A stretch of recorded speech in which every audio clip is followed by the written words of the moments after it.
Hello everybody. I'm not too late, 2 minutes only. Turkish presentation took a little longer. So today our subject is GLP-1 drugs. Let's say drugs, in my opinion supplements, but let's talk about GLP-1s because GLP-1 is a peptide we produce in our intestine as well. Okay, it's something we produce in our body like other peptides, but as I told you, this bioidentical GLP-1, sometimes we have deficiency. A lot of people have deficiency, especially if the metabolic health is in danger. That's why we lose, like we have leptin resistance, we have insulin resistance, something like that, resistance or not produced enough, we have deficiency.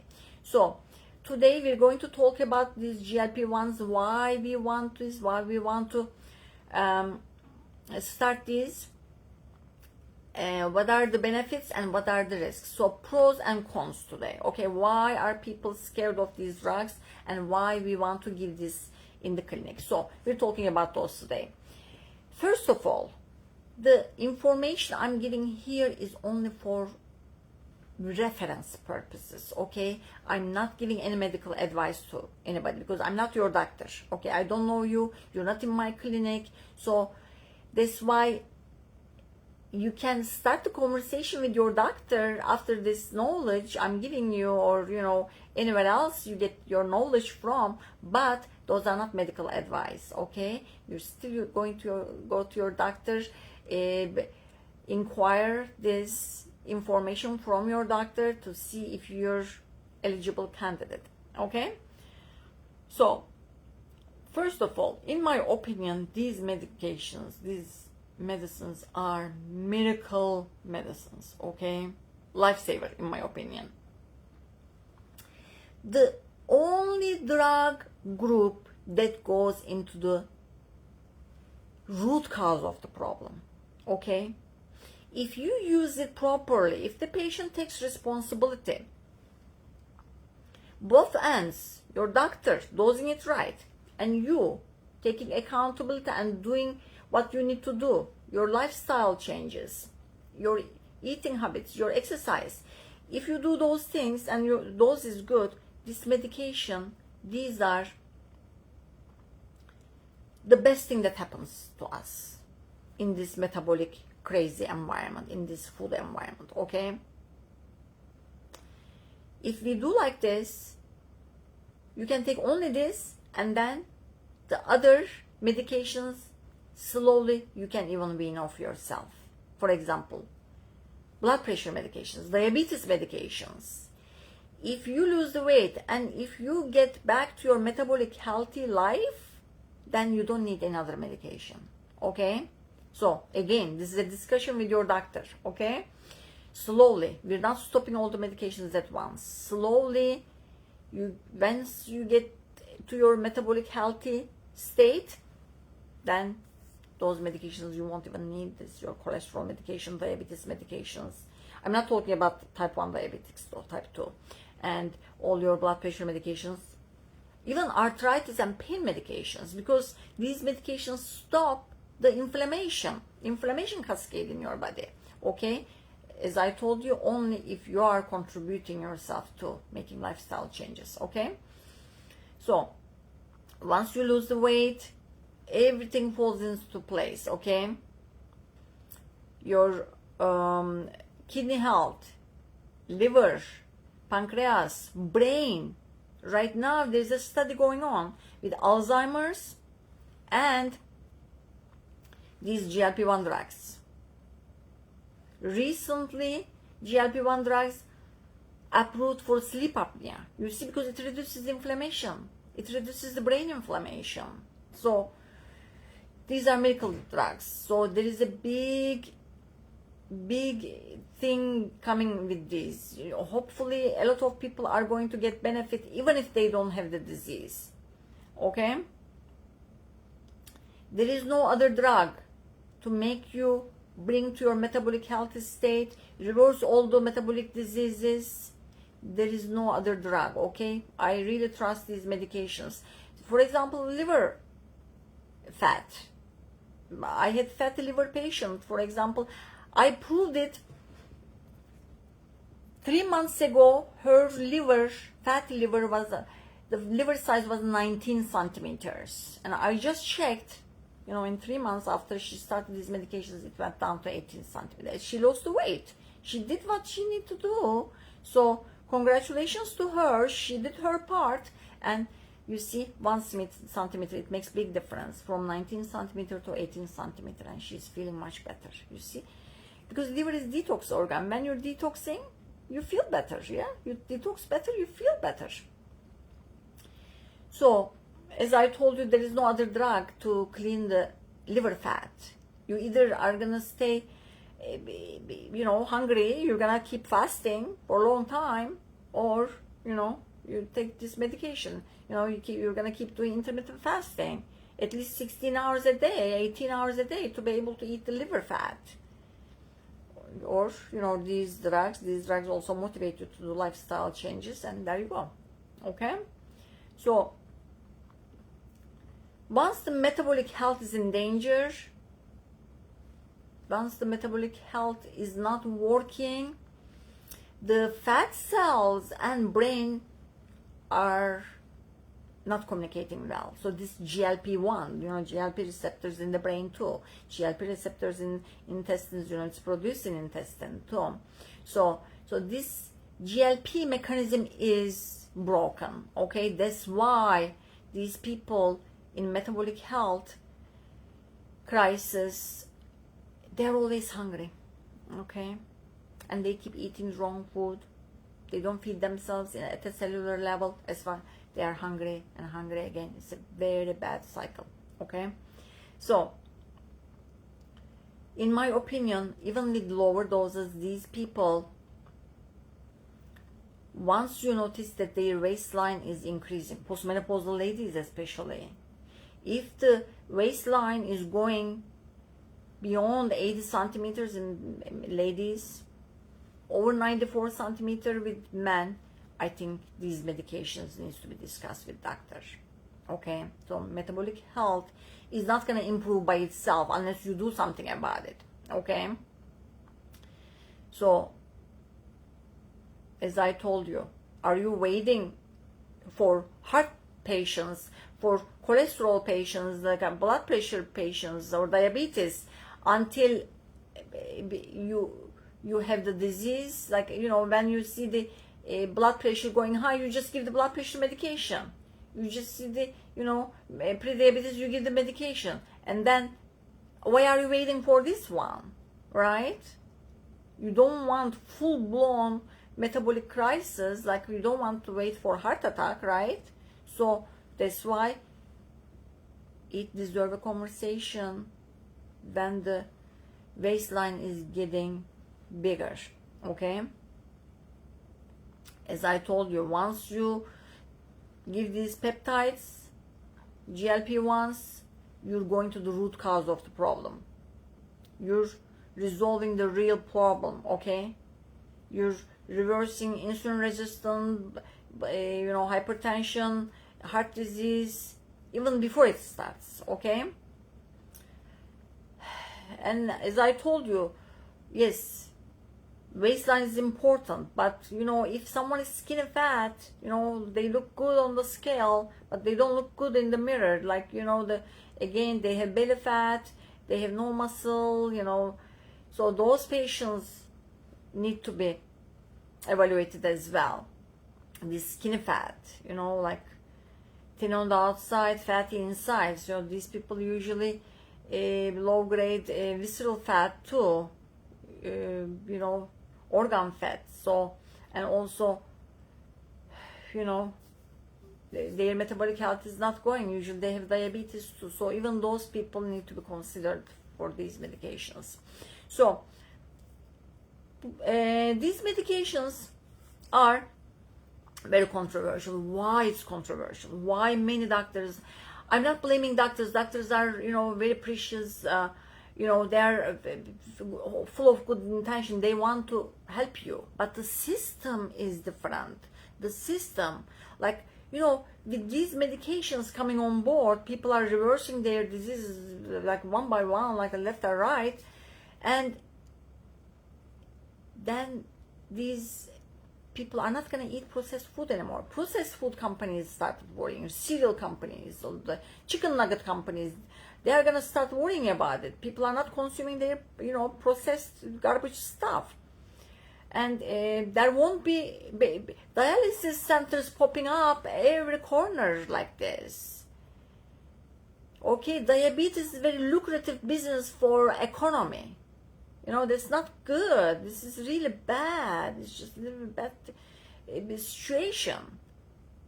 The industries are making money out of them. Hip replacement, knee replacements, their numbers started going down. Gastric bypasses, lap surgeries, their,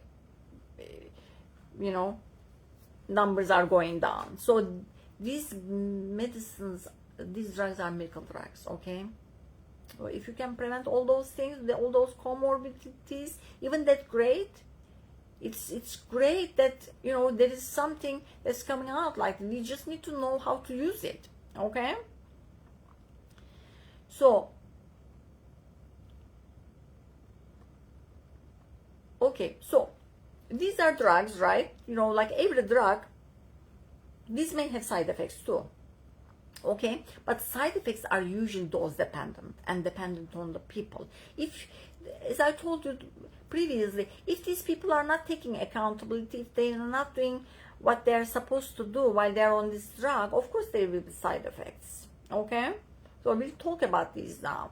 So, but dose adjustment is important too. On the clinical side, your doctor needs to give the right dose. Start low, go slow. This is our motto. Okay, so that's very important. Even sometimes the pen injectors, even their dose may be high as a start dose. GLP-1, Ozempic, for example, start with 0.25. Even that, some people may not tolerate it. So sometimes we have plan B and C. So sometimes we switch to tirzepatide because that one has GIP receptor as well. That's why GLP is lower, GIP, because it's dual action. Sometimes we do vials, because with vials you can get any dose you want. You can do with insulin syringe, little tiny. You can do 0.1 instead of 0.25. So, those are our plan B and C. Okay, if you're in California, I can help you with that. So those adjustments, you can always consult with me. So those adjustments can be done. So you can slowly increase your tolerance to these medications. Okay, let's start now.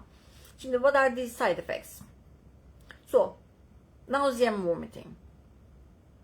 So the purpose of the medicine is supposed to lower your appetite, right? The first dose, the first days after the dose, you may have some nausea. Okay, so don't eat fatty food, like very mild food, maybe fruits, those kind of things. You can maybe you take like 1 dose of nausea medications, and after 2-3 days it's supposed to go away. It's supposed to leave itself to a low appetite or early satiety. You start eating after a few bites, you start feeling full, right? So that could be, nausea, vomiting would be one of those. But if some people are still vomiting, like, after, let's say, they injected 4 or 5 days, still nausea, even vomiting once a day, few times a day, so that's not good. That's a reason for disaster. Okay, so it means that the dose is too high. Even the first low dose is too high, so those people need to be switched to another drug, as I told you, or from a vial, microdosing. Okay, so yeah, nausea, vomiting is real, it happens. Okay, so that you need to report it to your provider immediately. So, and the other side effect, as soon as you stop the drug, you gain the weight back. So many drugs are the same anyway. For example, blood pressure medications. You stop the medication, unless you did something about it, you did lifestyle changes, your blood pressure is gonna go up. Okay? I mean, I have patients who are on 5 blood pressure medications, their blood pressure is still high, and I saw patients like that for sure. I'm not, bringing those here right now, but, if you don't do anything about it, if you did not change anything, don't expect that you stop this medication one day, you lost, let's say, 100 pounds, don't expect that you're not gonna gain anything back, okay? You need to make drastic lifestyle changes if you wanna stop these medications one day. Let's say you made yourself a 6-month goal, you better develop very good lifestyles in these 6 months so that you don't gain the weight back when you stop it, okay? So, don't eat the same processed garbage food, okay? Don't think that, oh, this is your opportunity, you still continue eating your junk, and you just need to eat less of it. Then problems arise. So we'll talk about those more. So yeah, you'll gain the weight back.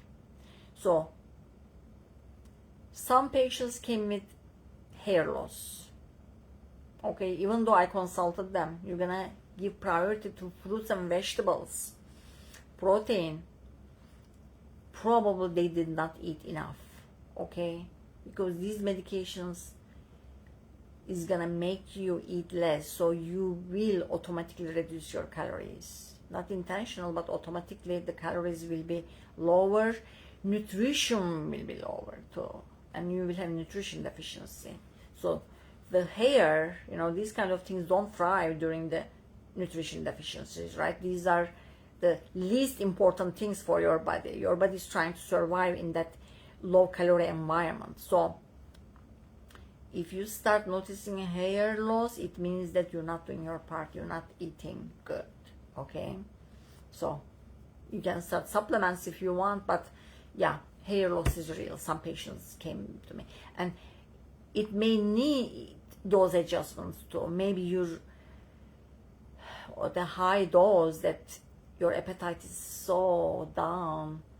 Yeah, it could be the dose related. So yeah, you may need to ask your doctor to adjust the dose, lower the dose a little bit, okay? So muscle loss.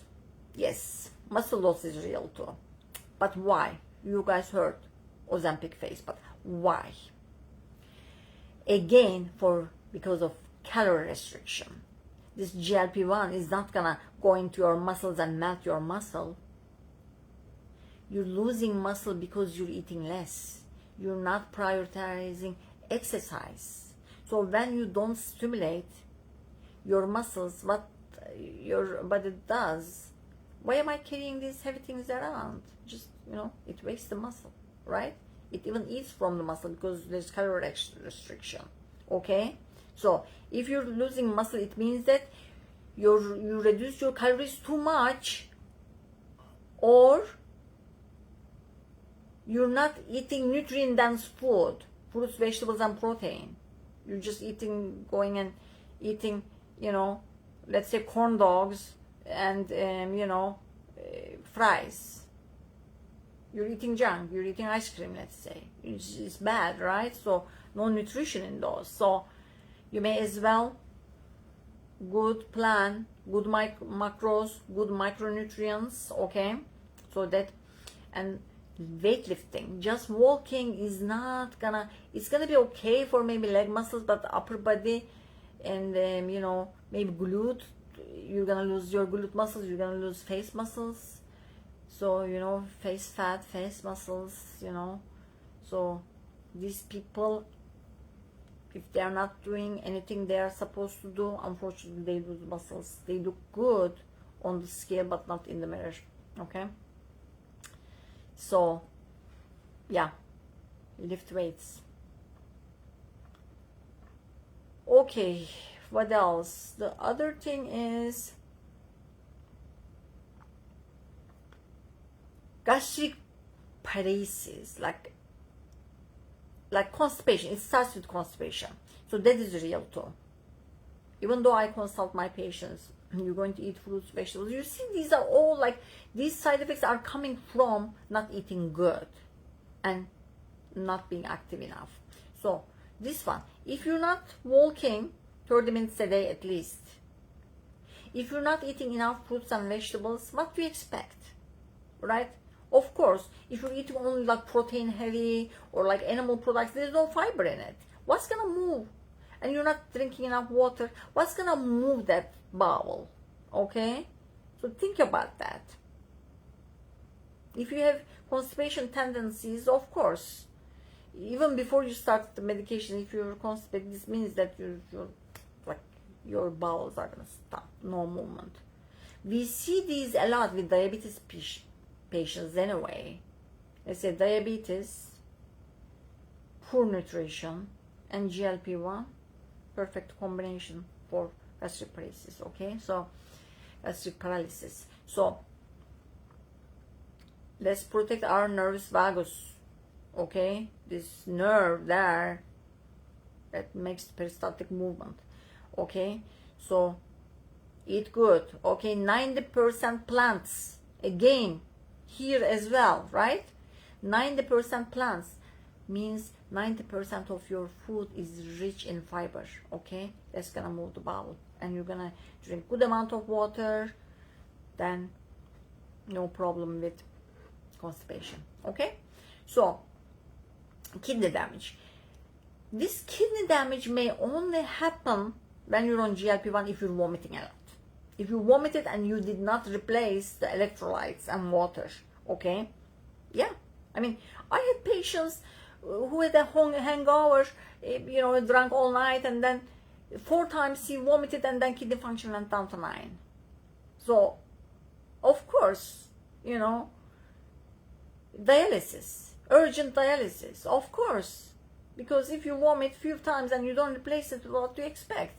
So, again, as I told you, dose dependent. If you're vomiting too much, your dose is too long. If you're vomiting too much, if you're not, you know, like if you're nauseous and you're not taking care of it, of course, okay? So these GLP-1 drugs, just opposite. They improve kidney function, okay? If you're vomiting, if there is kidney damage, it means that you're doing something wrong, or the dose is too high, making you vomit and not eating well, okay? Okay, the other one is gallbladder stones and pancreatitis, and gallbladder inflammation and infection too.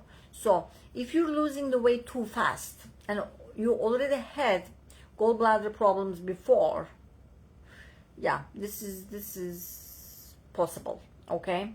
If you're losing the weight too fast and you're eating fatty food, I told you, if you did not change your eating habits, if you're still eating hamburgers and fries, just less amount, it's still, there is still fat there, your gallbladder is still going to work too much, and then, you know, those stone formations, and those gallbladder is going to throw the stone, it's going to go to the common bile duct, and then, you know, block the pancreas entrance, and then pancreatitis. Okay, so while you're on this GLP-1, you're gonna eat light, not too heavy, no fried food, okay? Not too much saturated fat. Eat a lot of fruits, juicy fruits. Don't make your bile like sludge, okay? What you need to do is a lot of, again, 90% plants. Juicy fruits like watermelon, citrus fruits, just to clean, like alkaline diet, okay? Just to clean everything. Just, you know, everything needs to flow like water, okay? Not sludge, okay? So you need to take care of your gallbladder and pancreatitis, you know, pancreas, right? Okay, so you're gonna eat clean. Okay, the other thing is reported only because of the animal studies, thyroid cancer. It happened in the rats. That's why they have to put it in the, you know, in the label. Thyroid cancer, medullary cancer happen in rat studies. It's been over 20 years these drugs have been around. There was not even one case, human case reported. Okay, so thyroid medullary cancer apparently very common in rats anyway. So every time they get stressed or something, you know, like stressful time, it gives them thyroid medullary cancer. So it could be because of that. So it got reported, that's why they have to put in the label, but no human case seen, none reported. But still, that was the only time I stopped a patient's GLP-1, because while she was on GLP-1, she developed little tightness in the throat and little hoarseness and scratchy throat. So I did her thyroid ultrasound and she had nodules. So for that one I had to stop. There was no other case that I had to stop GLP-1. Okay, probably so far 300, 400 patients I prescribed, no, none of them. Only this patient I had to stop. But I did send her to endocrinology. If endocrinology cleared the thyroid, if they say that that's okay, maybe they started back. Okay, so I did refer. I did not want to just flat no. Okay, so the other reason why you shouldn't prescribe like any contraindication to this medication could be if they have already gallstones. So I mentioned earlier, right? Pancreatitis and gallbladder infections, and you know you have to remove the gallbladder at that point. So only reason could be if they have thyroid problems, nodules, and you know if it's like precancerous or like you know cancerous, suspicious nodules, and if they have gallbladder stones. So you may not start these GLP-1s in these situations until the situation taken care of. Okay, so otherwise these medications are very mildly received. If the dose is right, tolerance is high, people are very happy with it, no problem. We just need to start low, go slow, because if you exhaust your options, all the dose options, what are you gonna do? If the patient plateaus at the high dose, what are you gonna do? Okay, and you as a patient, if you're considering these drugs, you should do everything to be able to stay in the low dose. Okay, or keep the dose longer, the same dose longer. Okay, because you need to do lifestyle changes. You shouldn't expect everything from this medication. I told you. What are you gonna do when you're stuck on the highest dose? There's nowhere to go. Yeah, there's this dual action now, Mounjaro and Zepbound. They are tirzepatide, but you know that has like 5 doses too. What if you exhaust those too? So retatrutide is coming, that's triple action. But again, you know, there's this limit to these medications and the doses. So you need to do your part, okay? Okay, I'm wrapping up right now. So as I told you, I'm very happy with these medications. Patients are getting themselves to the gym. They have the motivation, they have the energy. So consider these medications, talking with your doctor. I'm not your doctor, that's why I cannot give any information here. I don't know you, you're not coming to my clinic, so you know, go talk to your doctor, start the conversation at least. So these are miracle drugs. That's the only medication that goes to the root cause of the problem. Okay, so I am pro of these medications. So okay, hopefully if you have problems with your metabolic health, talk to your doctor. Okay friends, next week I won't be here. I'm traveling for work, a conference. I'm learning things again. I will share with you.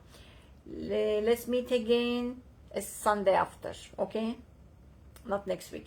Okay, much love. Bye.